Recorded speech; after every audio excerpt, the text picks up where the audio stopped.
Assalamualaikum warahmatullahi wabarakatuh. Pada kesempatan kali ini, kami dari kelompok 3 akan mempresentasikan hasil paper kami, yaitu dengan judul segmentasi pelanggan menggunakan clustering.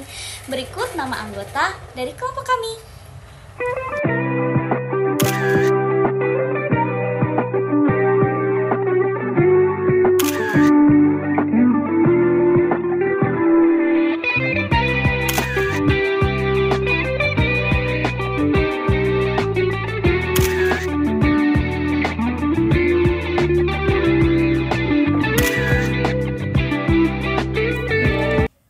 Di sini saya akan menjelaskan pendahuluan perusahaan menggunakan data transaksi pelanggan untuk meningkatkan strategi pemasaran melalui analisis RFM, resensi, frekuensi, dan juga monetary. Model ini mengidentifikasi pola perilaku pelanggan berdasarkan kekinian transaksi, frekuensi belanja, dan juga nilai pengeluaran. Untuk mengelompokkan pelanggan, digunakan teknik cluster dengan dua algoritma, K-means berdasarkan jarak dan juga DB-scan berdasarkan kepadatan plus deteksi outlier. Hasil cluster divisualisasikan dengan dua dimensi menggunakan PCA dan dievaluasi dengan silhouette score. Untuk metodologi penelitian, hal pertama yang kita lakukan adalah mengimpor library yang akan digunakan. Nah, library yang kita gunakan itu mencakup Pandas dan NumPy untuk pengolahan data, Matplotlib dan Seaborn untuk visualisasi, serta sklearn untuk proses standarisasi, clustering, PCA, dan evaluasi model. Selanjutnya, kita melakukan load data karena penelitian yang kita lakukan ini menggunakan data yang sudah ada, tidak dicari dulu, jadi kita langsung punya datasetnya. Dan dataset ini berisikan transaksi pelanggan dari sebuah toko online, termasuk informasi tanggal pembelian, jumlah barang, harga satuan, dan ID pelanggan. Langkah selanjutnya yang kita lakukan adalah eksplorasi awal. Langkah ini kita lakukan untuk melakukan pengecekan struktur data, mendeteksi duplikat dan nilai none atau nilai kosong, serta memahami pola umum melalui statistik deskriptif dan visualisasi data mentah. Selanjutnya yang kita lakukan adalah data cleansing. Langkah ini digunakan untuk mencari data yang tidak valid seperti transaksi dengan harga atau kuantitas nol dan akan kita bersihkan. Kami juga menghapus kolom yang tidak relevan seperti deskripsi barang dan negara pelanggan untuk fokus pada pola pembelian. Setelah itu kita melakukan feature engineering. Dalam feature engineering ini kami membuat kolom baru bernama total price sebagai hasil perkalian kuantitas dengan harga. Ini mempresentasikan nilai transaksi yang dilakukan oleh para pelanggan. Setelah melakukan feature engineering, kita membentuk tabel RFM, di mana di sini kami mengelompokkan data berdasarkan customer ID dan menghitung 3 matriks utama. Yang pertama itu resensi sebagai hari sejak terakhir kali pembeli membeli, lalu ada frekuensi sebagai jumlah transaksi yang unik, dan monetary, total uang yang dibelanjakan oleh pembeli. Setelah membuat tabel RFM, data RFM yang kita punya distandarisasi menggunakan standar scalar agar semua fitur berada pada skala yang sama. Penting dalam algoritma berbasis jarak seperti K-means dan DB-scan yang akan kita gunakan. Setelah melakukan standarisasi, kita melakukan clustering. Clustering yang kita lakukan menggunakan dua jenis. Yang pertama dengan K-means dan yang kedua menggunakan DB-scan.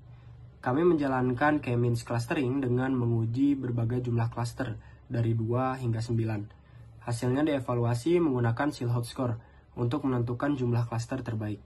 Dalam kasus ini, 2 cluster menunjukkan performa terbaik. Selain K-means, kami juga menggunakan DB-scan, algoritma berbasis densitas yang mampu mendeteksi outlier atau pelanggan dengan perilaku yang tidak biasa. Kami menggunakan grafik K-distance untuk menentukan nilai EPS terbaik. Setelah melakukan clustering, kita akan memvisualisasikan data yang kita dapatkan. Hasil visualisasi clustering kami ini menggunakan PCA untuk mereduksi dimensi dari 3 fitur menjadi 2 dimensi. Hasil visualisasi menunjukkan bagaimana cluster terbentuk baik oleh K-means maupun DB-scan. Kami menganalisis hasil dengan heatmap, korelasi antar fitur, histogram distribusi RFM, serta membandingkan sebaran pelanggan antar klaster. Ini memberi wawasan tentang segmen pelanggan, seperti pelanggan loyal versus pelanggan yang hanya satu kali beli. Dengan menggunakan analisis RFM, transformasi data, dan dua pendekatan clustering yang berbeda, kita bisa mengidentifikasi berbagai karakteristik pelanggan dan menyesuaikan strategi pemasaran dengan lebih tepat sasaran. Kelompok 3 bakal menjelaskan tentang codingan AI, yaitu clustering segmentation. Oke, di sini juga saya bakal melanjutkan presentasi yang dilakukan oleh teman-teman saya. Di sini saya akan menjelaskan gambar garis besar kode yang telah kita buat. Oke, untuk pertama di sini ada mengimport library, lalu di sini ada memanggil online retailnya. Lalu di sini ada kita melakukan EDA. Nah, di sini juga kita menghapus nilai atau missing values, dan di sini juga kita menghapus juga mendrop dari duplikatnya. Pas dilihat kita udah nol, udah aman semua agar analisisnya lebih bersih. Lalu di sini juga pembuatan kolom baru, yaitu ini. Di sini juga ada melihat description-nya, melihat country value counts-nya. Terus ini ada mendescribe, ada mean, ada standard deviation, ada mass, dan lain-lain. Lalu di sini melakukan filtering, mendrop beberapa kolom yang tidak diperlukan. Lalu di sini ada proses untuk memasukkan date time-nya, menambahkan kolom day, dan membuat RFM.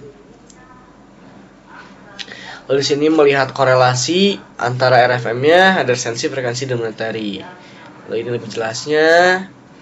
Dan di sini ada melakukan standarisasi menggunakan standar scalar. Lalu di sini masuk ke algoritma K-means. Dan di sini cluster terbaik itu dibagi menjadi dua cluster dengan skor 0,4329 bla bla bla.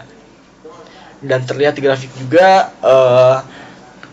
dibagi menjadi dua cluster ini cukup jauh dan tidak tumpang tindih dengan yang lainnya, yaitu menunjukkan bahwa dua cluster ini sudah paling optimal untuk melakukan analisis dan PCA reduksi.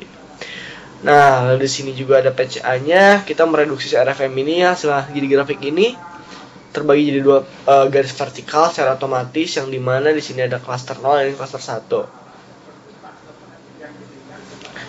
Di sini ada sklearn, di sini PCA juga sama. Komponen PCA di sini ada resensi, frekuensi, monetary. Oke. Lanjut, ini ada algoritma DB-scan. Lalu sini ada grafiknya. Dan ini DB-scan, PCA DB-scan-nya, yang dimana terdapat 62 noise dan dengan silhouette score-nya yang mungkin bisa dibilang cukup rendah, yaitu 0,2930 bla bla bla. Yang dimana garisnya tidak membagi secara lurus vertikal, jadi bisa dibilang bahwa K-means lebih baik daripada DB-scan untuk si dataset ini. Ini perbandingannya antara K-means dan DB-scan. Dan sudah. Terima kasih. Baik, di sini saya akan menjelaskan mengenai hasil dan analisis. Untuk yang pertama yaitu ada analisis korelasi RPM atau yang disebut dengan resensi, frekuensi, dan monetary. Di mana di sini kami menemukan hubungan sangat kuat yaitu 0,81 antara frekuensi dan monetary. Bisa dilihat di sini dan menunjukkan pelanggan yang sering belanja cenderung memberikan nilai transaksi lebih besar. Namun, resensi hanya berkorelasi sedang dengan variabel lain, mengindikasikan waktu transaksi terakhir tidak terlalu mempengaruhi nilai belanja. Hasil ini menjadi dasar pentingnya fokus pada peningkatan frekuensi belanja. Nah, selanjutnya di sini saya akan membahas mengenai model RVM. Berikut adalah model RVM yang dihasilkan oleh kelompok kami, di mana semakin tinggi nilai resensi dan frekuensi, makin besar peluang pelanggan untuk kembali bertransaksi. Grafik menunjukkan bahwa pelanggan yang baru berbelanja cenderung lebih sering melakukan pembelian, tapi nilai belanjanya tidak selalu besar. Selanjutnya yaitu Silhouette Score, di mana Silhouette Score ini digunakan untuk menilai seberapa baik data dikelompokkan. Nilai tertinggi diperoleh saat dibagi menjadi dua klaster dengan skor 0,4329, di mana menunjukkan pemisahan yang paling optimal.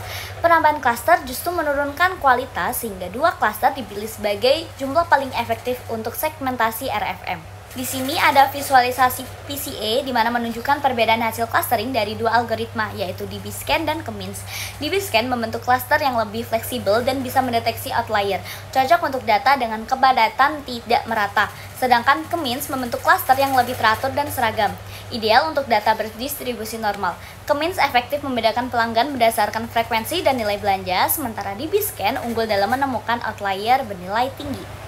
Baik, di sini saya akan menyampaikan kesimpulan dari segmentasi pelanggan menggunakan clustering. Dari hasil yang didapat, K-means menunjukkan performa yang lebih baik dengan nilai Silhouette Score tertinggi sebesar 0,43 saat data dibagi menjadi dua cluster. Di sisi lain, DBScan lebih efektif dalam mendeteksi data yang menyimpang atau outlier. Terdapat korelasi yang cukup kuat antara frekuensi pembelian dan total pengeluaran pelanggan, yang berarti semakin sering seseorang berbelanja, biasanya semakin besar juga nilai transaksinya. Dengan visualisasi yang dilakukan melalui PCA, hasil segmentasi ini jadi lebih mudah dipahami. Secara keseluruhan, pendekatan ini membantu dalam mengenali karakteristik pelanggan secara lebih detail dan bisa dijadikan dasar untuk strategi pemasaran yang lebih tepat sasaran. Penggunaan K-means disarankan untuk data yang bersih dan terstruktur. Sementara DBScan cocok untuk data yang kompleks atau banyak noise-nya. Sekian dan terima kasih. Nah, sekian presentasi dari kelompok kami. Apabila ada kesalahan kata, mohon dimaafkan. Wabillahi taufiq wal hidayah. Wassalamualaikum warahmatullahi wabarakatuh. Bye-bye.